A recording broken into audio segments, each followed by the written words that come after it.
नमस्कार दोस्तों, आज हम एक्सप्लेन करने वाले हैं 1999 की cult classic teen romantic comedy movie she's all that. ये सिर्फ एक लव स्टोरी नहीं है बल्कि पॉपुलैरिटी, सेल्फ रिस्पेक्ट, फ्रेंडशिप और ट्रू ब्यूटी की कहानी है। इस मूवी में हमें दिखाया जाता है कि लोग अक्सर किसी को उसके लुक्स के आधार पर जज कर लेते हैं, लेकिन जब वे उस इंसान को सच में जानने लगते हैं तो उनकी सोच पूरी तरह बदल जाती है। तो बिना किसी डिले के चलिए शुरू करते हैं। गाइस, उससे पहले अगर आपने हमारे चैनल को सब्सक्राइब नहीं किया है तो हमारे चैनल को सब्सक्राइब कर लीजिएगा। ये आपके लिए तो फ्री है, पर इससे हमारी काफी हेल्प हो जाती है। और अगर आपको एक्सप्लेनेशन अच्छा लगता है तो वीडियो को लाइक और एक कमेंट कर दीजिएगा। तो चलिए शुरू करते हैं। कहानी की शुरुआत होती है एक अमेरिकन हाई स्कूल से, जहाँ सीनियर ईयर अपने आखिरी दौर में चल रहा होता है। यहाँ का सबसे पॉपुलर स्टूडेंट जैक साइलर है। जैक एक ऐसा लड़का है जिसे हर कोई जानता है। वह हैंडसम है, स्मार्ट है, स्पोर्ट में भी अच्छा है। उसे टीचर्स भी पसंद करते हैं। स्कूल में उसकी इमेज एक परफेक्ट स्टूडेंट की है। उसकी गर्लफ्रेंड जिसका नाम टेलर है, वो भी स्कूल में सबसे फेमस और अट्रैक्टिव लड़कियों में से एक है। पूरे स्कूल को लगता है जैक और टेलर एक परफेक्ट कपिल है। स्कूल में आइडियल रिलेशनशिप की बात करते हैं तो सबसे पहले इन्हीं लोगों का नाम आता है। ये हम सभी लोग जानते हैं कि किसी की भी लाइफ पूरी तरह से परफेक्ट नहीं होती। एक दिन टेलर अचानक जैक से ब्रेकअप कर लेती है। दरअसल रियलिटी ये होती है कि टेलर को एक लोकल रियलिटी पर्सनैलिटी के साथ पॉपुलैरिटी और फेम पाने का मौका मिल जाता है, इसलिए वो जैक को छोड़कर उस नए लड़के के साथ में रिलेशनशिप में आ जाती है। ये जैक के लिए काफी बड़ी शॉकिंग न्यूज होती है। उसे विश्वास ही नहीं हो रहा था जिस लड़की को वो इतना प्यार करता था उसे इतनी आसानी से छोड़ देगी। पूरे स्कूल में इन दोनों के ब्रेकअप की चर्चा होने लगती है। जो लड़का हमेशा कॉन्फिडेंट और सक्सेसफुल दिखाई देता था वह अचानक इमोशनली ब्रोकन हो जाता है। इसी दौरान जैक का दोस्त और राइवल डीन सैमसन उसकी कमजोरी का मजाक बनने लगता है। डीन का मानना है कि जैक की पॉपुलैरिटी सिर्फ टेलर की वजह से थी। डीन उसे चैलेंज देता है। वो कहता है कि अगर जैक सच में इतना पॉपुलर और इन्फ्लुएंशियल है तो वो स्कूल की सबसे अनपॉपुलर लड़की को प्रॉम क्वीन बनाकर दिखाए। जैक का ईगो हर्ट हो जाता है। वह बिना ज्यादा सोचे चैलेंज एक्सेप्ट कर लेता है। दोनों के बीच एक बैट लग जाती है। अब जैक को एक ऐसी लड़की ढूंढनी है जिसे वो प्रॉम क्वीन बनने के लायक नहीं समझता। कुछ टाइम बाद जैक की नजर पड़ती है लैनी बॉक्स पर। लैनी बाकी स्टूडेंट से बिल्कुल अलग है। वो पार्टीज में नहीं जाती, पॉपुलर ग्रुप के साथ भी नहीं घूमती, ना ही फेमस ट्रेंड्स को फॉलो करती है। वह अपना ज्यादातर समय आर्ट स्टूडियो में पेंटिंग करने में बिताती है। लैनी एक इंटेलिजेंट, क्रिएटिव और इंडिपेंडेंट लड़की है, लेकिन स्कूल के स्टूडेंट्स उसकी इंडिविजुअलिटी को समझ नहीं पाते। स्कूल के सभी लोगों के लिए वो सिर्फ एक वियर्ड और एक बोरिंग लड़की है। जब जैक उसको चुनता है तो डीन और उसके दोस्त हंसने लगते हैं। उनको ये लग रहा था जैक इस बेट को हार जाएगा, क्योंकि लैनी सिर्फ अनपॉपुलर ही नहीं बल्कि उसे पॉपुलैरिटी में कोई इंटरेस्ट भी नहीं है। अब जैक लैनी के करीब आने की कोशिश करने लगता है, लेकिन यह काम इतना आसान नहीं होता जितना उसने सोचा था। लैनी उसे शुरुआत से ही सस्पेक्ट करती है। उसको लग रहा था कि जैक किसी मजाक या प्रैंक के लिए उसके पास आ रहा है। जब भी जैक उसे बात करने की कोशिश कर रहा था तो लैनी उसकी बातों को इग्नोर कर रही थी, क्योंकि वो उसको ट्रस्ट नहीं करती थी। कई बार जैक उससे बात करने की कोशिश करता है, लेकिन हर बार उसे सिर्फ रिजेक्शन ही मिलती है। धीरे धीरे जैक अलग अलग स्ट्रेटेजी अपनाने लगता है। वह लैनी के इंटरेस्ट और अनइंटरेस्ट को समझने की कोशिश करने लगता है। वह उसके आर्ट प्रोजेक्ट्स में भी इंटरेस्ट दिखाता है। उसकी बनाई हुई पेंटिंग्स को ध्यान से देखने लगता है। उससे मीनिंगफुल कॉन्वर्सेशन करने की कोशिश करता है और इस बार वो कामयाब भी हो जाता है। ये फर्स्ट टाइम था जब जैक किसी लड़की के साथ पॉपुलैरिटी के लिए नहीं बल्कि उसकी पर्सनैलिटी को समझने के लिए टाइम बिता रहा था। उससे एहसास होने लगता है कि लैनी बाकी लोगों से कितनी अलग है। ये ऑनेस्ट है, फेक नहीं। लैनी लोगों को इम्प्रेस करने की कोशिश नहीं करती। वह जैसी है वैसी ही अच्छी है और वैसे ही वो रहती है। लैनी जैक के एफर्ट्स देखकर धीरे धीरे वो भी उसको चांस देने लगती है। हालांकि वह अभी भी पूरी तरह से ट्रस्ट नहीं करती, लेकिन उसे महसूस होने लगता है कि जैक सिर्फ बाकी पॉपुलर स्टूडेंट जैसा नहीं है। दोनों के बीच में फ्रेंडशिप डेवलप होने लगती है। फिल्म का एक इम्पोर्टेंट हिस्सा तब आता है जब जैक लैनी को एक सोशल इवेंट में पार्टिसिपेट करने के लिए एनकरेज करता है। लैनी हमेशा से खुद को बाकी स्टूडेंट से अलग रखती आई थी, लेकिन जैक उसे समझाता है कि दुनिया से पूरी तरह से कटकर रहना सही नहीं है। एक दिन जैक लैनी के घर पर आ जाता है। वो लैनी को बीच पर चलने के लिए अप्रोच करता है। स्टार्टिंग में लैनी अवॉइड करती है। उसको कहती है कि मेरे को घर पर बहुत से काम है, इसलिए मैं तुम्हारे साथ नहीं आ सकती। जैक के काफी ज्यादा इंसिस्ट करने पर वो एग्री कर देती है। जब ये दोनों बीच पर घूम रहे होते हैं, वहाँ पर डीन और उसके काफी सारे फ्रेंड्स मारा जाते हैं। जैक लैनी को उसके साथ में टाइम स्पेंड करने के लिए बीच पर लेकर आया था, बट ना चाहते हुए भी इन दोनों को अपने सभी फ्रेंड्स को इन्वॉल्व करना पड़ता है। वो सभी लोग इन दोनों को गेम खेलने के लिए पूछते हैं, बट ना चाहते हुए भी इन दोनों को उस गेम में पार्टिसिपेट करना पड़ता है। इसके बाद आता है फिल्म का सबसे फेमस मेकओवर सीक्वेंस। जैक की बहन और उसके दोस्त लैनी का मेकओवर कर देते हैं। उसके बालों का स्टाइल बदलता है, उसका ड्रेसिंग से मॉडर्न बनाया जाता है, ग्लासेस हटाए जाते हैं, मेकओवर किया जाता है। जब लैनी अपने इस नए लुक में सबके सामने आती है तो हर कोई हैरान हो जाता है। जो लड़की कल तक इनविजिबल थी आज पूरे स्कूल की अटेंशन बन गई है और सभी स्टूडेंट्स को एहसास होता है कि लैनी कितनी ब्यूटीफुल लड़की है। लेकिन यहाँ फिल्म एक इम्पोर्टेंट मैसेज देती है। लैनी सुंदर पहले से थी, लोगों की बस नजर बदल गई थी,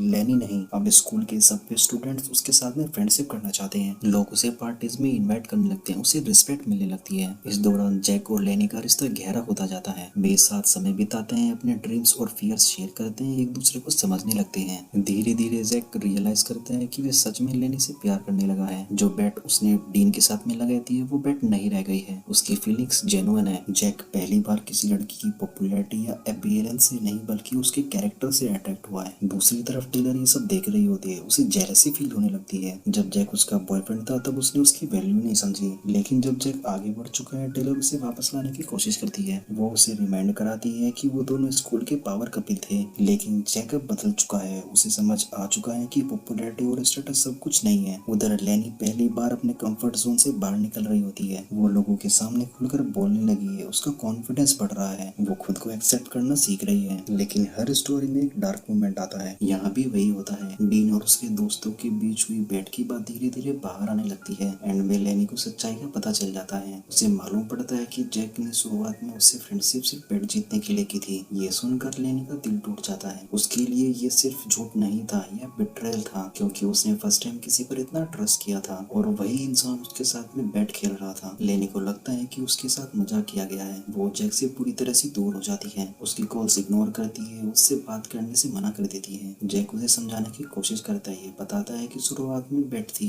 लेकिन बाद में सब बदल गया, उसकी फीलिंग्स रियल थी। बट लेनी के लिए ट्रस्ट टूट चुका था और ट्रस्ट वापस बनना इतना आसान नहीं होता। अब पहली बार जैक को अपने एक्शन का असली कॉन्सिक्वेंसेस महसूस होता है। वो समझता है कि उसने सिर्फ एक बेट नहीं लगाई थी, उसने किसी के इमोशंस को चोट पहुंचाई थी। प्रोम नाइट आखिरकार आ जाती है। पूरा स्कूल डेकोरेटेड है, म्यूजिक चल रहा होता है, स्टूडेंट डांस कर रहे होते हैं, हर कोई प्रोम किंग और प्रोम क्वीन के अनाउंसमेंट का इंतजार कर रहा होता है। लेनी भी वहां पहुंचती है, लेकिन इस बार वह किसी की अप्रूवल के लिए नहीं आई थी, वो खुद के लिए आई थी। उसमें कॉन्फिडेंस है, सेल्फ रिस्पेक्ट है और सबसे जरूरी बात, अब उसे किसी भी लेवल की जरूरत नहीं है। लेनी प्रोम क्वीन का टाइटल हार जाती है और टेलर जीत जाती है। बट यहाँ पर वो इस अनाउंसमेंट को लेकर दुखी नहीं होती। वो यहाँ पर प्रोम क्वीन के टाइटल के लिए नहीं बल्कि खुद के लिए आई थी। अब वो पहले से ज्यादा कॉन्फिडेंट हो चुकी है। रियल विक्ट्री ये होती है कि उसने खुद पर विश्वास करना सीख लिया है। इसके बाद जैक सभी स्टूडेंट्स के सामने स्पीच देता है। वो ओपनली एडमिट करता है कि बेट सच थी। वो अपनी गलती को एक्सेप्ट करता है। वो कहता है कि लेनी ने उसकी जिंदगी बदल दी है। उसने उसे सिखाया कि पॉपुलैरिटी टेम्पररी होती है लेकिन कैरेक्टर और ऑनेस्टी हमेशा साथ रहती है। ये स्पीच पूरी तरह से सिंसियर होती है। पहली बार जैक किसी इमेज या रेपुटेशन की चिंता नहीं कर रहा था, वो सिर्फ सच बोलता है। पर लेनी यहाँ से पहले ही जा चुकी थी। जैक को ये रियलाइज होता है कि उसने बहुत बड़ी गलती की है। वो उसके पीछे उसके घर पर चला जाता है। जब लेनी अपने घर पर पहुंचती है तब जैक उसका वहाँ पर वेट कर रहा होता है। जैक यहाँ पर ऑनेस्टी के साथ में उसको पूरी रियलिटी बता देता है। लेनी जैक की सारी बातें सुनने के बाद में फील करती है जैक सब कुछ बदल चुका है।